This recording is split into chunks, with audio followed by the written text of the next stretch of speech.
All right, guys, welcome back to another episode of the Growth by Shawn podcast. So, one of the most selfless individuals I have ever met. Um, and Amanda and I, we have a crazy backstory that honestly we won't get into today. Um, but it's fun. It's a fun backstory. It's fun how we met and how our friendship and relationship has transpired. And now you are more formally known as the breathing goddess, I guess. So, yeah, Amanda, how you doing? Why you say I guess, but I'm good. I'm What do you good. mean? What do you mean I get? Oh, why You did I said say you're now known as the breathing goddess. I guess. You guess? Well, I'm That not was a gonna very call nice intro, and then you ended it with I guess. I'm not gonna call you that. Why?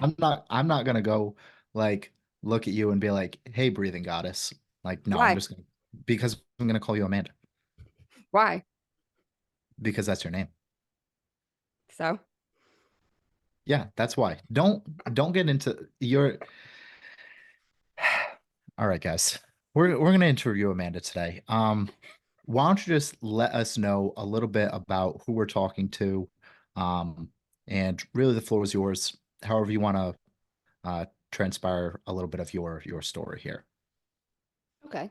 Um, my name's Amanda, as Shawn mentioned. The breathing I goddess.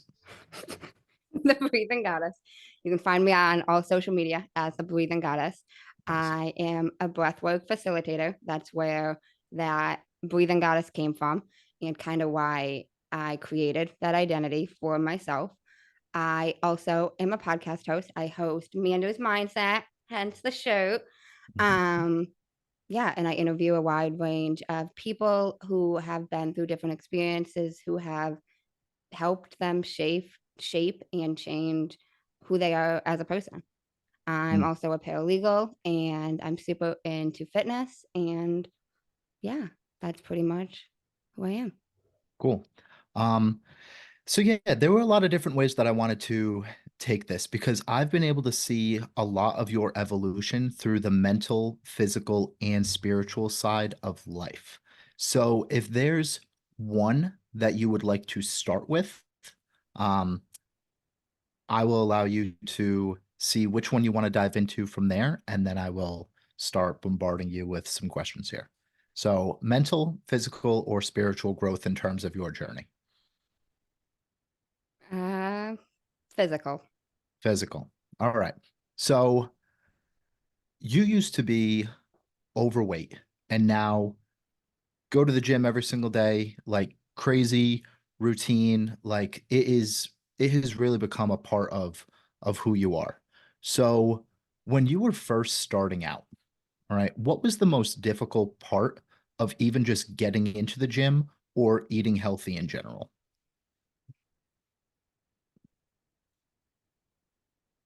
Um, I would say not knowing what I didn't know, meaning, and I think a lot of people can think or even use this as an excuse, but like, for example, not knowing how to do certain exercises, not knowing even what foods are better for me, what foods I should be eating, even something that was in my mind now, it's kind of like an obvious thing, but early on in my gym training days, I had a trainer who was talking to me about foods and cooking and different things like that.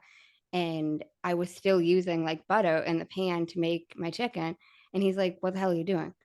And I even Mhm. said to him, I was like, "Listen, if no one tells me, I'm not going to know."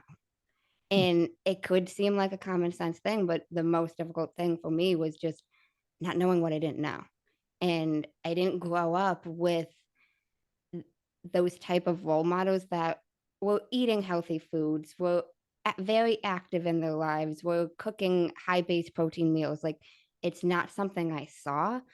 So it wasn't something that was easy for me to duplicate because I hadn't witnessed it. Mm. So when you were first starting, you start going to the gym. What was it about yourself or other people that made you decide, you know what, I'm getting into this. I'm gonna change my body, my life, how I feel about myself. What was the point that really just made you say, you know what, I need to change?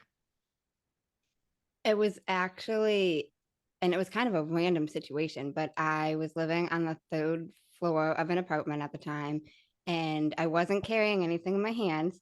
And I had such a hard time walking up these 3 flights, and I was basically out of breath. And I was like, fuck this. I don't want to feel like this. Mm, And internally, I just thought that, and I was like, I'm done with this. And I was recently out of college, didn't have a lot of money at the time. So I was like, I just need to move more. I started going on a walk every day until I got a gym membership, which was like 3, 4 weeks later. But I started just increasing movement. And I even felt better from that. I didn't notice weight loss, but I mhm, noticed not being as out of breath walking up 3 flights. mm. I mean, walking is literally the easiest barrier to entry in terms of getting your energy, health, mindset just completely turned around. Like I have been an avid 10,000 step walker for years now, right? And it's just the easiest form of cardio, if you even want to call it that. Um, like when I start someone on a program, like water, sleep, walking are three of the easiest things that we always start with. It's those three. Because if you can nail those three, it becomes a lot easier to start to implement all of the other habits as well. And they're just the lowest hanging fruit. Like they're some of the easiest ones to start. It's not like you have to go and you have to prepare all this chicken. Like, no, you just stand up and walk around your house for all it takes, right? You just grab a water bottle and you drink it. That's it. So when you were, if we went back to like talking to Amanda before the gym, was there resistance to starting? So now I have two different phases of Hmm. my fitness life, I guess you could say. Now I got involved in the gym at one point when I was in high school, not from a good standpoint. I was only doing cardio, and I also had developed an eating disorder. I Hmm. was hardly eating anything.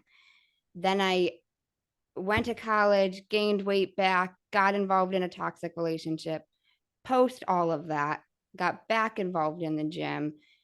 And that's when everything started to really shift and change for me. But I didn't really have much resistance going because I fell in love with the community. So like it was it was almost a social thing for me. Hmm. I was going and hanging out with friends to the point where there was one time I had a trainer say to me, Amanda, you can't go to the gym this often. And I was like, says who? Like, Hmm. yes, I can. Yeah. There, there were days I would be at the gym 3 different times. Well, I want to see this friend and this works for their Mm, schedule. I'm off today, so I'm gonna go. It it burnt me out eventually. mm. Yep, of course. I mean, it's not like it would be different if you were just going and walk on that treadmill each time type of thing, or going doing a little stretching recovery type of thing. But if you're getting three separate workouts, that's that's like an NFL player right there, right? And so you got to take some, you're spending thousands of dollars a month just on recovery alone, you know. Um, Aside from the physical, I really want to hear why you started the podcast.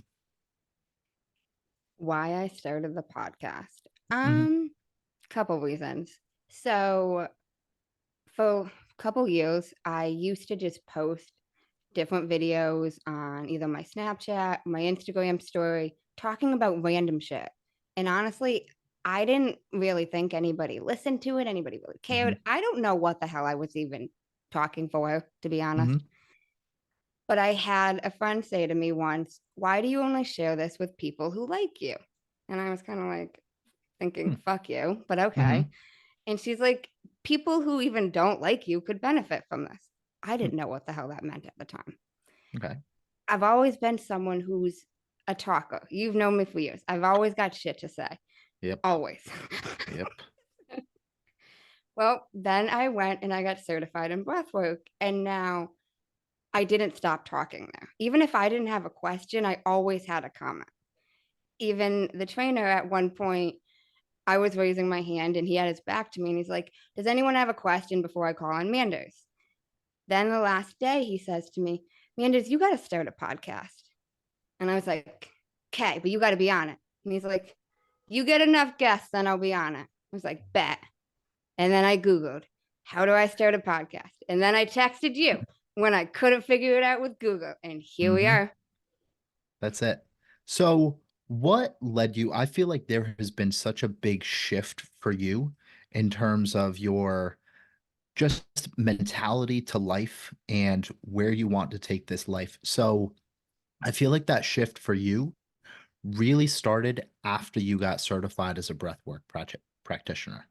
So, can you walk us through a little bit the events leading up to that, why you decided to go to this, why you got certified, and really what you do with it now? Yeah. So it's kind of interesting if I backtrack a little bit. Hmm. Breathwork is kind of similar to meditation for those of you who don't Hmm. know. But back even, I want to say 2021, I wasn't even someone who regularly meditated. I had a boyfriend at the time who was super into healing, meditated every day, and really got me into even discovering what that was. Then I did some meditation workshop with this man, David G. Loved it. It was great. And I just started to uncover like the power of my breath. Like I never really thought anything of it before. Then fast forward a little bit, I went to an ayahuasca ceremony and I experienced breath work for the first time. It was a different type of breath work than what I facilitate, but it was very powerful. Then I was like, this is too much for me. I stepped away from it. I stepped away from the psychedelics because I was like, quit my job on the spot. Like that was wild. That was wild. Um, and then I started getting more into healing modalities from yoga, from meditating, and there were different studios I went to pretty frequently. And a friend of mine who I met at one of these studios was like, you have to try this breathwork detox. And I never said this to her, but I was even like, this bitch thinks I don't know how to breathe. She would Mm. comment, she's like, you love yoga so much, breathwork's even better. I'm like, I'll Mhm. try it sometime. I'll try Yeah. it sometime. Kind of just appeasing her, honestly. And it's kind of ironic because this was October. She was saying this to me. And then January rolled around and it was the anniversary of my grandma's passing. And honestly, I just didn't want to sit home alone. The Mm. only thing I had planned was I was sitting home alone and smoking weed. And I was like, I don't want to do this. So you know Mm. what? I'm gonna go do fucking something. I don't want to celebrate, but I just Hmm. want to be out of the house. Hmm. I saw she was hosting a breathwork class. I didn't even know what that meant. I was like, sure, Hmm. you know what? I'm gonna go. Fuck it. Register the same day, and it changed my life. I I felt like a completely different person from prior to entering the session to after Hmm. it. And honestly, the best way I could explain it is I felt like I transformed my grief to gratitude because I was in such a melancholy state that day, which made sense considering Hmm. it's the anniversary of my grandma's passing and she was someone I was super close with. So I was just in a shitty mood. This Hmm. was also around the time of like a weird job transition in my life. So, like, I was in a weird mood all around. Hmm. So I went into this not in the best state of mind. I even called my mom on my way there, and she's like, "What are you going to?" I was like, "It's kind of like meditating." She's like, "You're Hmm. gonna sit in silence for an hour and a half." I'm like, "Sure, I don't fucking know. I'll Hmm. let you know." It is not at all like sitting in silence, Yep. but I went, and then I even called her after, and she's like, "What did you actually do?" I was like, "What does that mean?" She's like, Hmm. "You sound too different." She goes, "Did you do something else?" She literally said to me, like what?" And she's like, "I don't know." She goes, "You do a lot of shit." And I'm like, Yep. listen, I didn't go do ayahuasca, mom, and I'm not Hmm. driving home on an ayahuasca trip. I just breathe. Yep. But I felt so much lighter. I felt so much more peaceful. I was like, this is this is life changing. I went back the following week to the next Hmm. session And it was funny because she was like, Amanda, if you love this so much, you should get certified. I was like, certified in what? I didn't Hmm. even know like that was a thing. Like Hmm. she's just hosting breath work. I didn't know you could be Yeah. certified. And she's like, there's a certification. They have it coming up in Utah. I was like, oh, okay. I should go to this. Okay. Now tell my mom, she's like, you're going to go to Utah and get certified and learn how to breathe. I'm like, listen, Sharon, I'm going to teach you how to breathe. Yeah. Everybody thought I was crazy. Hmm. Well, did some research on it. And I was like, this is cool. And then I do what I do in a lot of instances to kind of force myself to Hmm. follow through with something. I paid the deposit without Hmm. telling anybody early enough on and was like, we're going to figure it out between now and then. Mm. Yep. And then I went and got certified in Utah. And the whole certification was amazing. From we learned not even just how to facilitate breathwork, but Hmm. how to stand on a stage, how to be more confident, how to express yourself more so, like how to do things you're afraid of and do them anyway. Hmm. Whether that's transmuting the fear into excitement or going into it openly being fearful. Hmm. It just it literally changed, honestly, who I am as a person. Um, and now I facilitate breathwork. I facilitate it virtually and sometimes in person in Swansea, Massachusetts. And yeah, here I am. Hmm. There's a couple thoughts that popped up right from there. I think the biggest question for me is how to get to a state when you are going into a breathwork session on being more open and not closed off. Because even when you go to meditate, our mind wants to just flutter around with thoughts, right? And I think it's similar when you go to a breathwork session where you can get into your head, this isn't working for me, like you're judging the experience. So, how do you get to that point where you're able to surrender a bit more into just having the experience that's meant for you? Um, I would say a couple things with that. One, consistency. The more consistent you do it, because I will say this, I did notice when I took a little period of time where I stopped doing my regular, because I normally do breath work every single morning. When Mhm. I had a phase where there was like 4 days I didn't, I noticed more resistance post that. And you would Hmm. think 4 days isn't that much. Mhm. I still noticed more resistance. I noticed a more difficult time. So when people say consistency with everything, the Mhm. more you do something. And even with that, like there was a full breathwork session that you could do, which is 45 minutes, or you could still do a 10-minute breathwork session and still, it's still consistency. It's still, you're still getting the benefit of it. And I also think going into it knowing there's going to be resistance. When you come to doing or going to try to do hard things, you're not going to want to. Our Mhm. brain is not designed to make us hot and sexy, it's designed Mhm. to keep us safe. Mhm. So your fight or flight is going to kick in. So knowing that it's going to kick in and knowing you can tell yourself, like, it's okay. You've resisted this before and you've done harder things than breathing. Mhm. That's one of the biggest things I Mhm. I tell my clients all the time.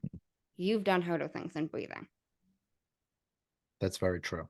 So when I look at consistency, though, and we've talked about your morning routine, things like that, and how you just feel off if you don't get them all done. Or in this instance, you feeling, was there a sense of feeling off those 4 days, like when you were not doing that breath work? Yeah. Okay.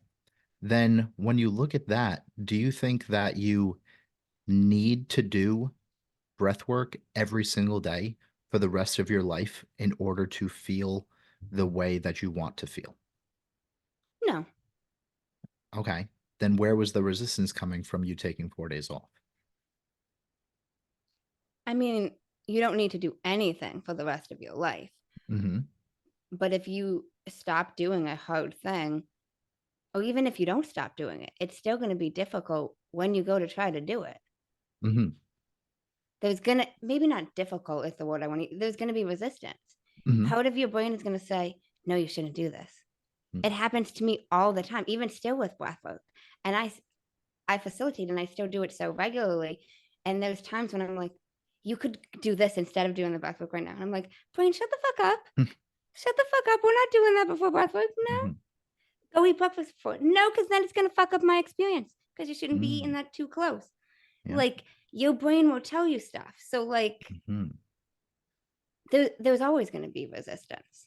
But I don't think that it means that you have to do it every day for the rest of your life. But it benefits me and it makes me show up better in the world and it makes me show up better for myself. Hmm. When did you get to that point, not letting your mind and how you feel dictate what you do? That has taken a while. Hmm. When did I get to that point though? Hmm. Probably more recently Okay. because I used to, even as we've talked a lot about, I used to be so rigid with, Hmm. and then my mind would talk me out of stuff. Or like, there's this little inconvenience, and it's either my mind would either be like, we're not going to do it because of the inconvenience, or my mind would be pissed at the fucking world that I can't maybe do it because of the inconvenience. But I've gotten to the point where even like, and I tell everyone and their mother who will listen to me say this, every single day is not the same, as you've Hmm. told me 1,000 times. Every day is not going to look the same. So, like, your mind has to be able to be fluid. Even like I mentioned, still consistently doing breath work. If I do it for 10 minutes some days versus if I do it for 45 minutes, I still did my breath work. Hmm. If I do a cold shower for 10 minutes versus if I do it for one, I still did it. Hmm. And being able to bring my mind to understand that has helped with everything, I think. Hmm. I mean, that is a topic that I really love and am passionate about because I look at doing these hard things, regardless of how you feel, as a sense of personal integrity. You're keeping your word to yourself, regardless of how you feel about the situation, right? And so this I use this for so many clients because what happens is, okay, well, I don't want to eat this, or I don't want to go exercise. I don't feel like doing this, or I don't feel like XYZ. And the thing is, like, people go to work every single day and they absolutely hate it and they don't want to go, but they go anyways. Why? Because there's a reward in terms of compensation. And so the thing with eating healthy, taking a cold shower, doing breath work, those are all things that there's just not a tangible reward right off the bat. It's not that you're just getting paid every time you do your breath work. You are, but it's just not something that you can see. When you go and eat a healthy meal and hit all of your protein and calorie goals for the day, you're getting a reward in terms of how you feel and how your body's going to look, except you just can't see it that day. That's all that's happening. It's just that delayed gratification that everyone loves to talk about. Mm-hmm. So when I look at breathwork, though, is there a point to diminishing returns? So could I go and do breathwork 5 times every single day? Or is there a point that, you know what, like you're just overdoing it? I would say there is a point where you could be overdoing it in a day.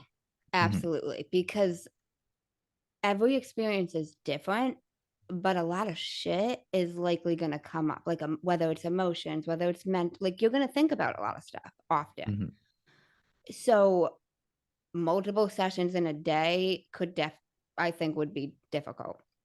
I personally, I've done 3 sessions in a day Hmm. at most. I How wouldn't do was it? more than 3 sessions in a day. Okay. How was it? What happened?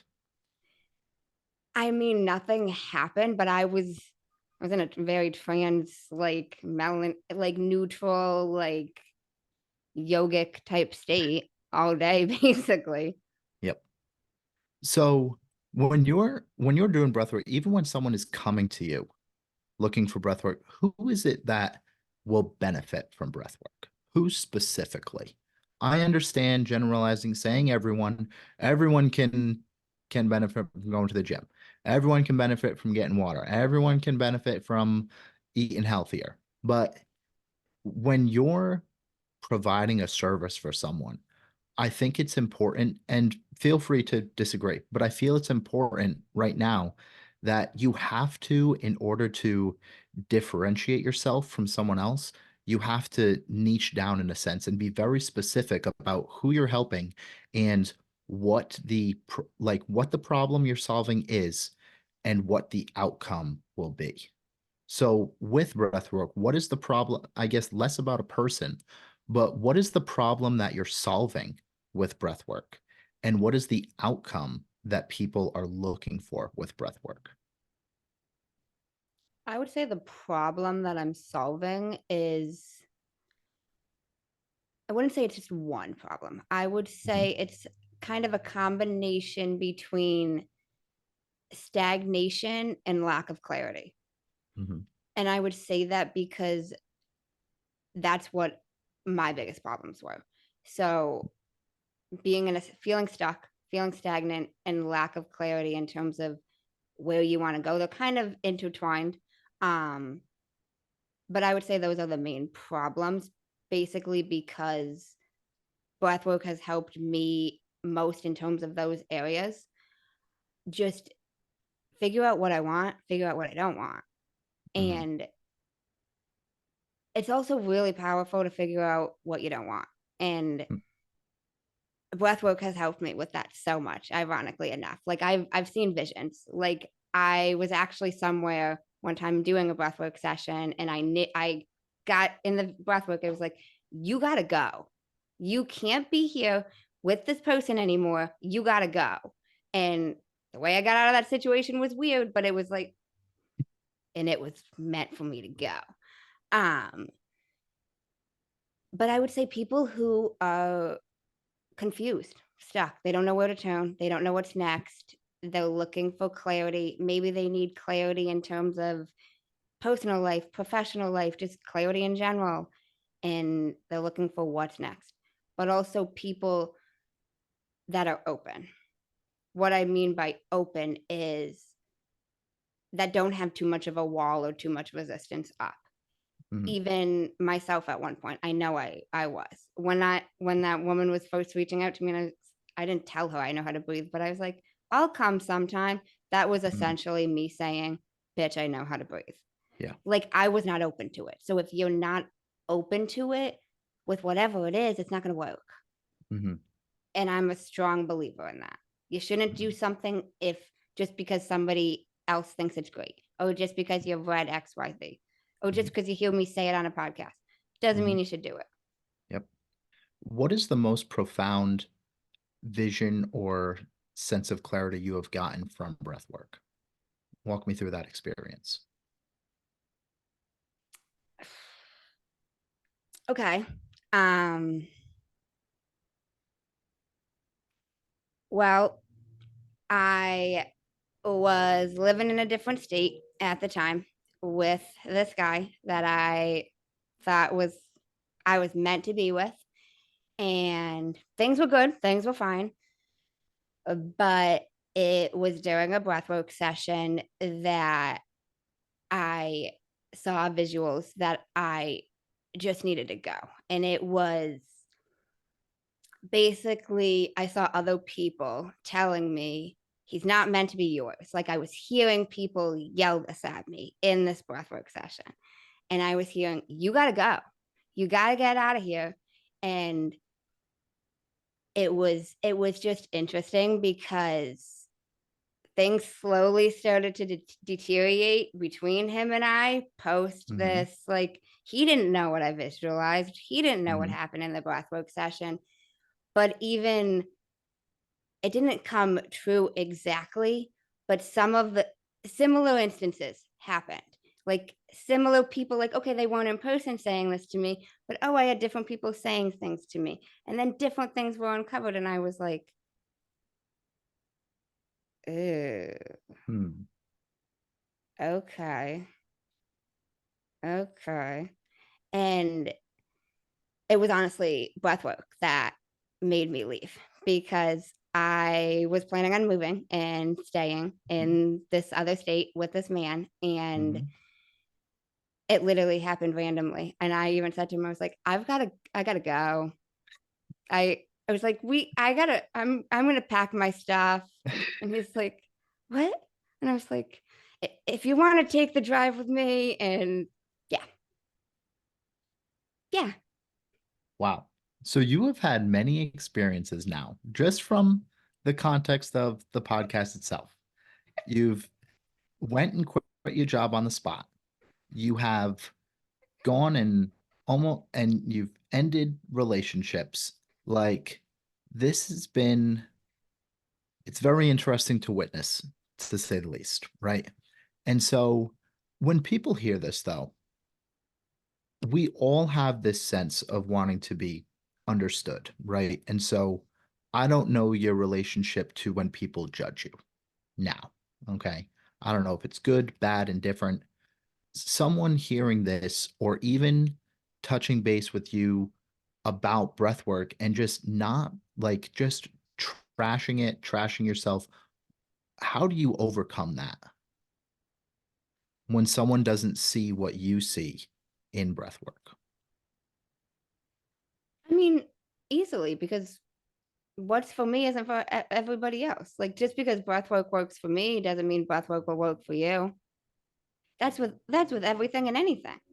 That's fair. Just because I love talking on a podcast and I love to talk doesn't mean you Hmm. love to talk or like somebody else. Like, Yeah. and that's with everything. Just because, Yep. like, I'm a big proponent of movement, but Hmm. I try to emphasize to everybody, doesn't mean you have to go to the gym. Hmm. Maybe you're into yoga. Maybe you love to run. Moving your body, I don't care in what aspect, is crucial. Like, I Hmm. don't care how you do it.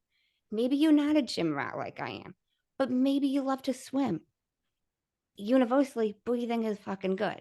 Okay, Hmm. maybe you don't want to do breath work, but getting quiet with your fucking self in some form of another is good for all of us. Maybe you want to meditate. Maybe you want to just sit in silence and close your eyes. I don't like journal in silence. Like, Hmm. I feel like there's a lot of, even like you mentioned, the mental, the physical, the spiritual, that we should all be doing, even if it's Hmm. not X aspect. Hmm. So, like, even if somebody's not into breath work, that doesn't bother me because, I mean, some of the stuff I'm into now, I used to despise. Hmm. Like, I smoke weed Yeah. now here and there. And in high school, I wouldn't talk to people who smoked weed. Like, Hmm. so, and I emphasize all the time, like, what's for me, for you one day might not be for you the next. Same thing for Hmm. me. Like, I've done ayahuasca, but when I first heard about ayahuasca, I was against it. Hmm. So, like, Hmm. if breathwork is for you, great, let's try it. Hmm. If it's not, find a way to get silent and get some spiritual time in with yourself. Hmm. I mean, that's something that my clients do now. I have even just on their check-in form, just mindfulness, right? And they either check it off or they put an X. And all it is, every single person has 5 minutes. And if you don't have 5 minutes, you got bigger issues uh than I don't know. You got some big issues if you don't have 5 minutes to yourself. Every single person has 5 minutes to themselves. And all it is sitting, focused on your breathing, not breath work, just focused on your breathing for 5 minutes. No music, no nothing like that, and just sitting. And that can be difficult for people. People aren't ready for the thoughts that they have, right? But over time, it gets easier and easier and easier, more profound, more profound, more profound, because all of the answers that you are looking for are introspective. Many of the answers that you are looking for can be found through stillness, right? And so with this, I want to take a turn though and talk about your career. Okay. So you've been a paralegal for a decent amount of time, right? You've got the breathwork facilitation, both of those buckets, right? But when you didn't have a job as a paralegal, okay, through the 1, 2, however many months it's been, how did you even navigate through life? Okay, because so many people are they feel stuck in this financial situation, right? And so you have been able to, you're still alive, you're still here talking on a podcast, right? Even though you didn't even have an like cash flow coming in for an extended amount of time. So what has that process been like? And how have you been able to feel safe and secure even when that was not coming in regularly? It's been a process, that is for sure. Hmm. It's definitely had its ups and downs. It's also it's had me definitely get more creative as well in terms of finding, not even finding, I don't even want to use the word finding, creating Hmm. new ways to generate money, whether that was selling things, whether that was working under the table for my uncle who I don't even like, who has his own business. It Hmm. was something I could do. Um, Whether that meant working under the table for my old boss who I quit weirdly because he loves me. Hmm. Like, it meant doing things that I didn't necessarily want to do, but I needed to do. Hmm. Or maybe not needed, but realistically was the right thing. Hmm. Could have gotten away with not doing it, but it Hmm. made the most sense too. And I would just say definitely getting creative and Hmm. leaning on your support system, whoever that may be, whether that's your family, whether that's Hmm. your friends, like, and I don't mean for financial support. I Hmm. even mean mental, to vent Hmm. about different little things. Like, if I didn't have some of the support system that I had, like, I don't know how I would have made it through, to be Hmm. honest. But I would, yeah, I would say getting creative and leaning on your support system and just knowing that at the end of the day, nothing's going to last forever. Nothing. Hmm. You're going to So, wake up. Sorry. no, go ahead. I was just going to say, you're going to wake up tomorrow and the sun's still going to shine. It's a new Hmm. day. And Yeah. it's whatever you're experiencing right now, whether it's the best day of your entire life or the worst moment you've ever experienced, it's not going to happen again. Hmm. So either enjoy it or get ready to move past it. Yeah. So even when like you had lost your job, right? Like what were the first couple of weeks? Was it okay, it's time to get creative? Was there some sulking going on? What was the first couple of weeks even like, and how are you navigating that? Truthfully, Hmm. in the moment, I was a little upset, but the second I left my job, I was so fucking thrilled because personally, there was a few things about how they ran business that I did not really like. Hmm. And I will say this, really be careful with words because I told my mother and my best friend on a Wednesday that I promised them both on my life I wouldn't be there by the end of the year, and I got laid off on Friday. So, um, but no, I did not get creative right away. Hmm. Um, I was actually in the process of kind of beginning a relationship with Hmm. that man that I mentioned. Hmm. So I got laid off on a Friday and I packed up my SUV. I filled it to the max with food, with clothes, with my blender, with my coffee maker. And me and this man drove to Florida. And I spent about 8 weeks in Florida. Um, thought I was going to move there, applied and was offered a really good job. Um, I didn't end up taking that job. Mm-hmm. And it was primarily because of the breathwork session Mm-hmm. that I declined it. And I came back to Massachusetts and started navigating life back in Massachusetts. Mm-hmm. So no, I did not get creative right away. No. What made you get creative? Was there a little bit of a rock bot, perhaps not rock bottom, but a turning point that you were like, okay, something has to change. Same type of thing where walking up the stairs and you're out of breath. Something needs to change. Was it the same thing with even just your financial situation, those first couple of weeks or 8 weeks rather? Honestly, I was chilling. Hmm, I cool. was head over heels. Felt like I was in love. This was the best thing ever. Like it was good. I was chilling. Hmm. I was bringing in unemployment. I was chilling in Florida. I had my car. I wasn't worrying about shit. Yep. I pushed my car loan back. Just wasn't worrying. I was chilling. I was Yep. chilling. Yep. Um, so like those first 8 weeks, I wasn't worried. I wasn't thinking about getting creative. I had the unemployment. I also had this man who was he was buying food for us. He's like, don't worry about it. I got your energy drinks. I Hmm. got you food. I got you this. He paid for my coaching. Like I was chilling. I was Hmm. chilling. So then post breathwork, and I'm like, I gotta go. Fuck. Yep. How the Yep. fuck do I get back to Massachusetts? Okay. I didn't drive myself here, even though I have my car. Yep. So, okay, get myself back to Massachusetts. By then, it's basically November.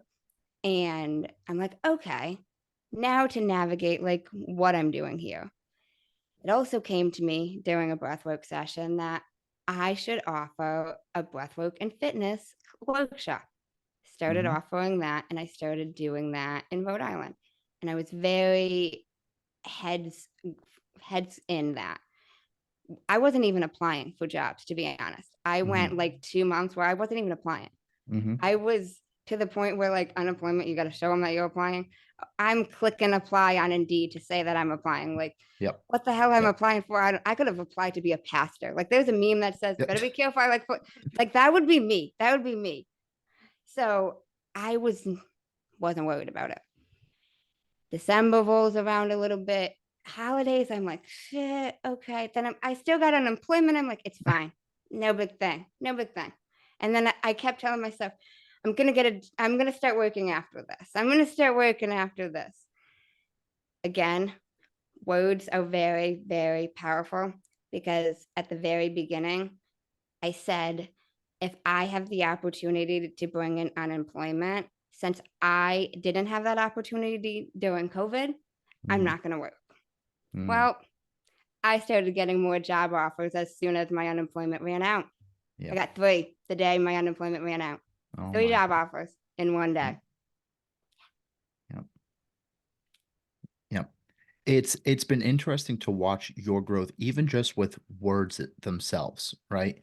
And how powerful they are, how they are really spells that are happening, right? There's a reason we call it spelling, right? Just simple stuff like that that we don't even have in our awareness. How has your self-talk and the way that you even conduct conversations started to change when you really started to understand what words meant?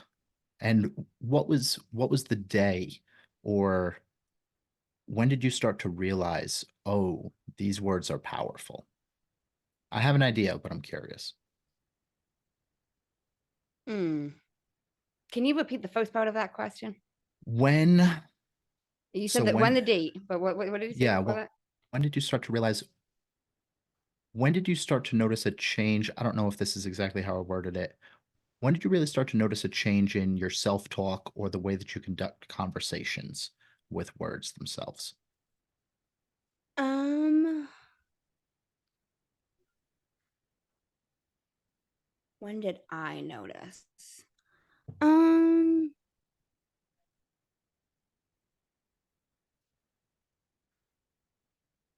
I probably noticed maybe a couple months back. Hmm. Okay. Was there a turning Yeah, point or not really? You just started to notice. Just curious. I think the podcast, like, Okay. and even Interesting. speaking to different people, you Yeah. know, and all the unlifted coaches that I've spoken to and how they've Mm. emphasized the words. And I figured that was a big that was catalyst for you. that was Yeah. part of it. I figured that was one of the biggest catalysts is once you, because I think Dave was the first and lifted guy that you had on, if I'm Bob, not. Rob, okay. Oh, Rob, true. Um, yeah, I mean, you pretty much dove into my network, and I was able to share all those guys. And yeah, I mean, you can see the change even just with the way that you speak and how you take a pause before you answer. Things like hmm that, those subtle things that people don't do or realize they're not doing. Um, so I want to start to wrap this up here. Where can we find you, the podcast, your uh, breathwork coaching, all those good things? you can find me on Instagram at the Breathing Goddess. You can find my podcast, Amanda's Mindset. It's available wherever you listen to your podcasts. And yeah, you can find out about the breathwork sessions I'm offering on my Instagram, or you can shoot me an email. That's thebreathinggoddess@gmail.com. Mhm. Our last question comes from the previous guest. So this is from Amanda Josted. Do you feel your the actions you've taken this week will bring you towards the life you deserve?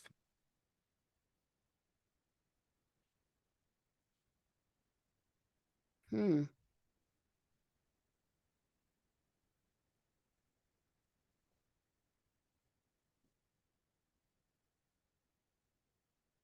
Yes, I do. Okay. Why? What's a specific action you've taken this week that will bring you closer?